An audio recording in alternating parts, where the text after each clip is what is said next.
How to get an edge buying gold and silver miners.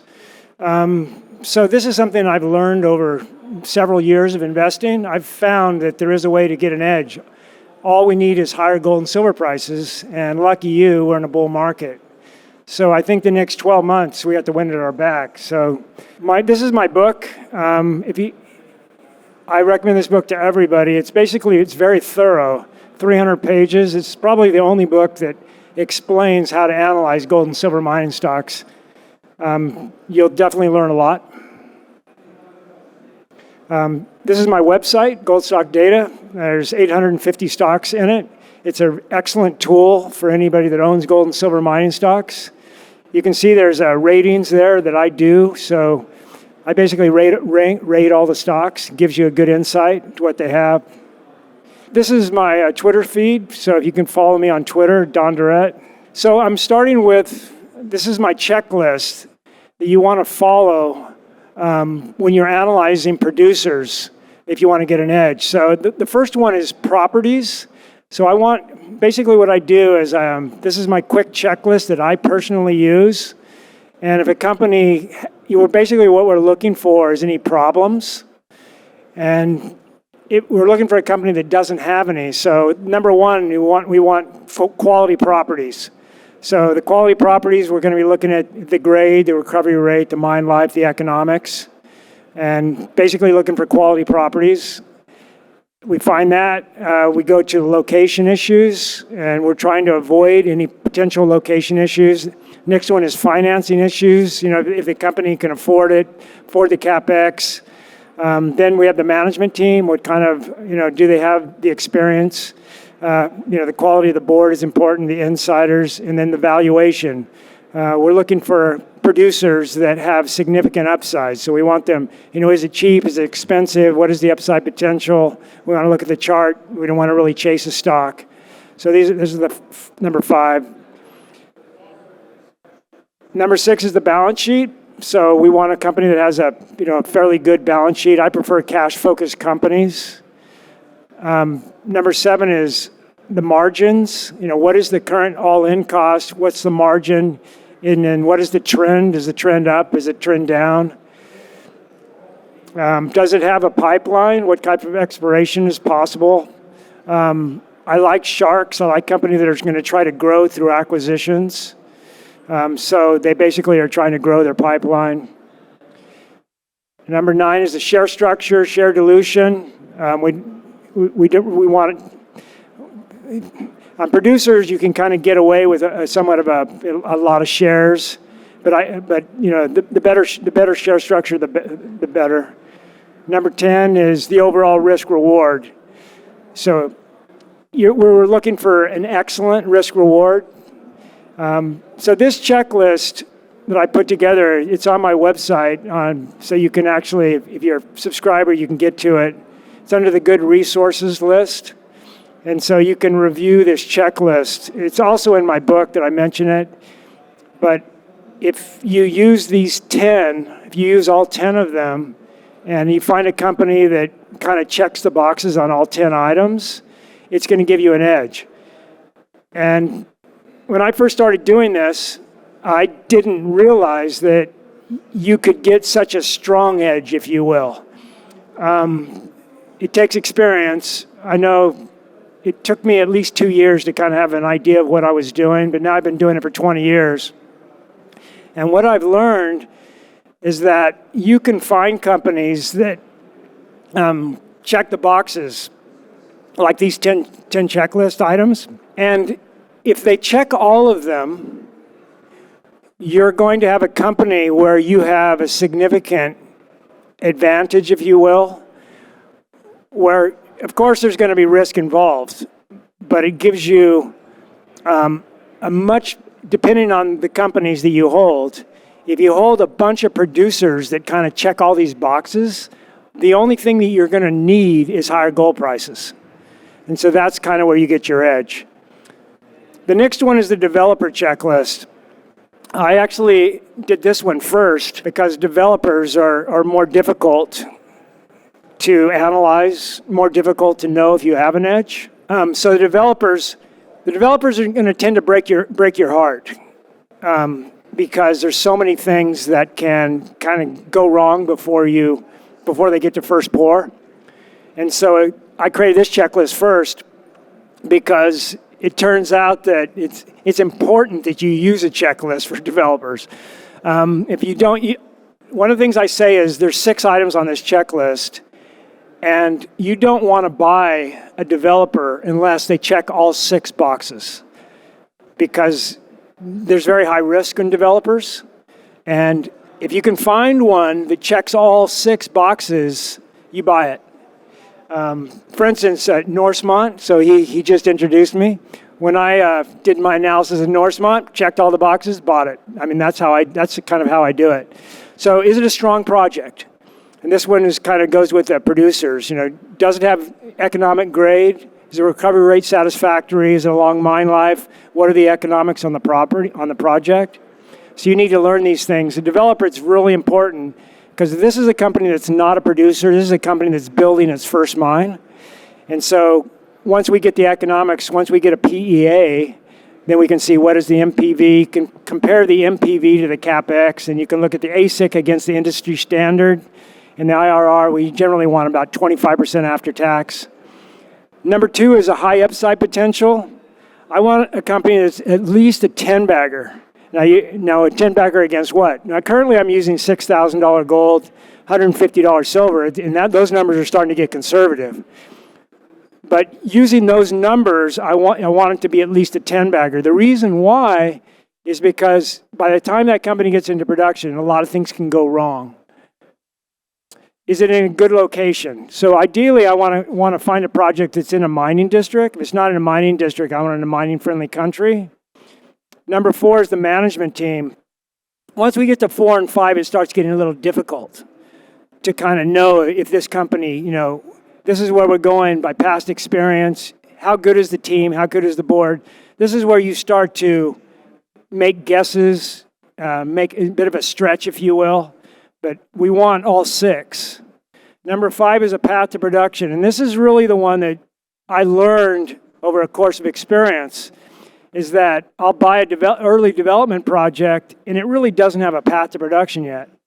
And those projects tend to disappoint.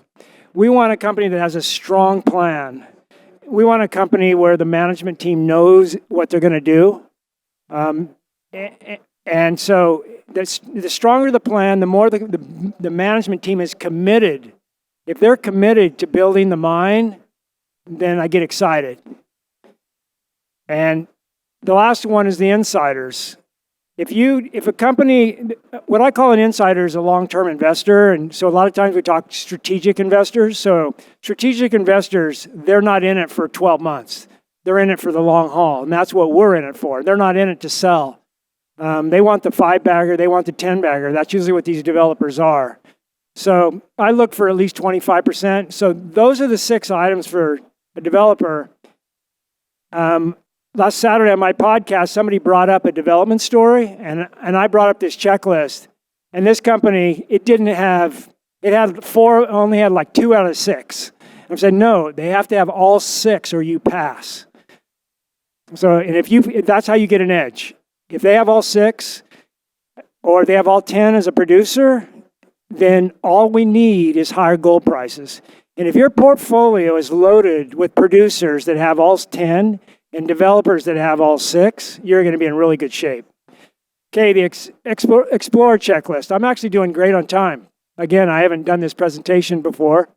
I've talked about it, but I've never done one, and so I didn't know how fast to go, but it's turning out timeline very good. So exploration stocks, so I can actually interject a little bit here. In a bull market, you don't need to own any exploration stocks. Exploration stocks always do well in any market because exploration stocks are basically inelastic. It doesn't matter. Like when Snowline made their discovery, it didn't matter what the price of gold was. All they had to do was hit more holes and that chalk was going to go to $1 billion. So a good drill story, a good exploration story doesn't need gold prices to go higher. They're just going to work. That's called inelastic demand. However, producers and quality developers are highly elastic, as you guys have noticed. highly elastic to the gold price. If you look at Avino was trading at 40 cents before this bull market kicked into gear. Now it's trading what, $7, $8. And it's going to $50, $75 because it's highly elastic to the silver price. And so that's why you want to own these producers and developers. I remember back in 2006, 7, 8, the developers were actually going absolutely bonkers because we had basically a strong sentiment in the miners. If you have strong sentiment in the miners, which I think is going to happen soon, as soon as we get a fear trade, when people don't want to own stocks on the S&P 500 and they start rotating out, that's when you get a fear trade. So they're afraid of owning stocks. They'll rotate in. And when they do that, the quality producers and the quality developers are going to benefit from that elasticity, whereas the exploration stocks won't. So if you don't own any exploration stocks, it's not necessarily a bad thing in a bull market. When the bull market ends, then you can go back and buy the explorers, but not now. But I do have 2 rules, and you can use these rules now in a bull market. You can also use them in a bear market. But I actually learned my lesson on explorers. That was one of the first lessons I learned. So I bought some explorers. They were basically lottery picks, and they went to 0. So I learned my lesson, so I had to come up with my rules. So rule number 1 is they need gold in the ground. Their gold or silver in the ground needs to be valued significantly below the market value. These are called optionality plays. So you want to find an explorer that has gold and silver in the ground and it's valued at 1% of the spot price, but ideally you want 0.5%. So the example of this would be if gold was at 5,000, 1% of spot would be $50 per ounce. And that's, you take their the number of ounces they currently have, such as 2 million, and then you divide it by the market cap. So if they had 200 million, it would be $100 an ounce. So the gold or silver in the ground, it needs to be below 1%. So if you find a really good optionality play, then I don't have a problem with that because it's like printing money. For instance, Banyan Gold was valued at $8 an ounce in the ground not too long ago, I think like in June, and it was like free money. All you had to do is buy it and wait because it was so far below the market price of that gold in the ground. It was just a matter. Now it's, I think, over $30 an ounce in the ground, probably heading to 100. So if you can buy gold in the ground for the quality project like Banyan had, that's like free money. And there's still a few of them out there. My favorite optionality play is Free Gold Ventures. They're valued, they've jumped up in value, but the thing that's so fascinating about Free Gold Ventures is 2 private groups own over 50% of the shares. And those private groups aren't going to give it away. And if they do a 50% free carry, if they use my advice, because I think they could get a 50% free carry, that company could be worth $15 billion. It's my projection. If they sell, they'll probably get $3 billion. So the gap is $3 billion to $15 billion, depending on what they do. But shows you these optionality plays are very lucrative. If you can find, I actually have a video on YouTube you guys can watch. I've done about 4 videos on optionality plays, so I'm a big fan of them. But that's not where you're going to make your money. You can get 5x on optionality, but and the thing is good about the optionality plays and explorers is the risk is somewhat low.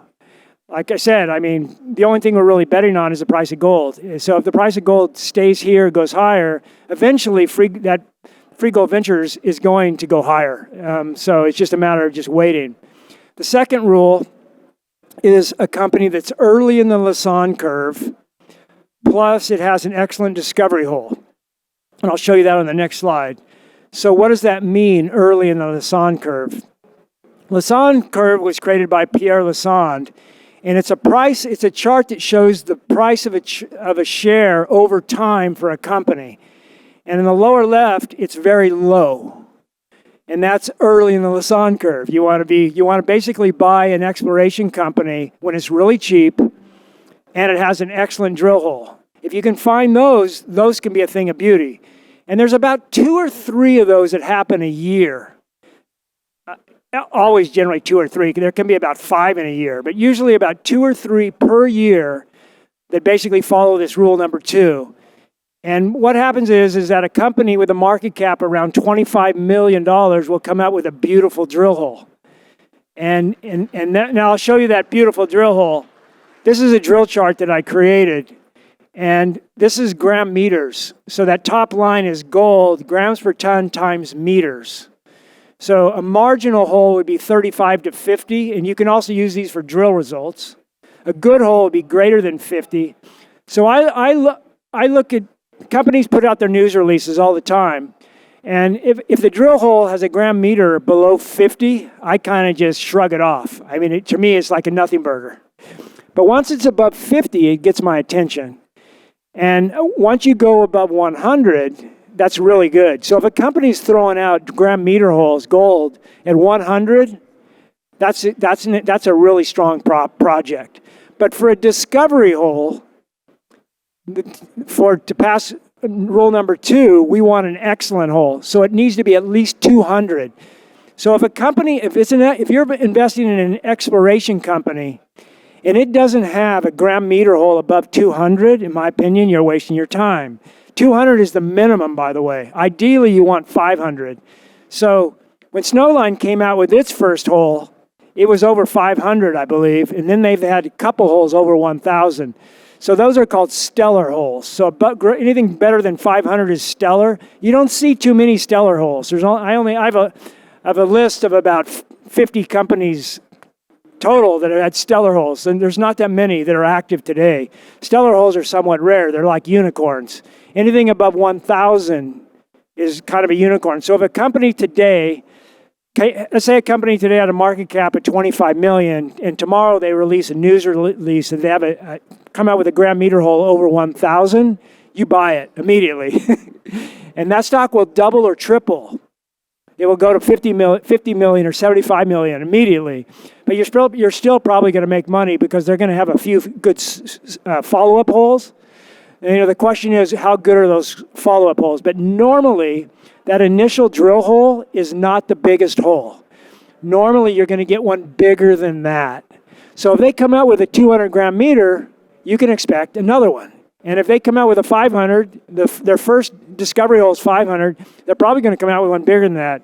A guy came out with this, he did, the whole gram meter thing came out a few years ago. I think it was about 5 years ago, maybe longer than that. He did a study, and he basically used gram meters, and he basically equated that with the size of a mine. And if he found that the correlation was like 90%, that anytime there was a mine like over 2 million ounces, it had a big gram meter hole. The correlation is really, really high. That's the reason why we focus on these excellent drill holes for exploration companies. I probably spent too much time on exploration. I should have spent more on producers and developers because that's where I want you guys to focus. But I went over this because it's part of my chart. Hey, that's it. I got 40 seconds. I can answer one question. Somebody raise their hand. Go ahead.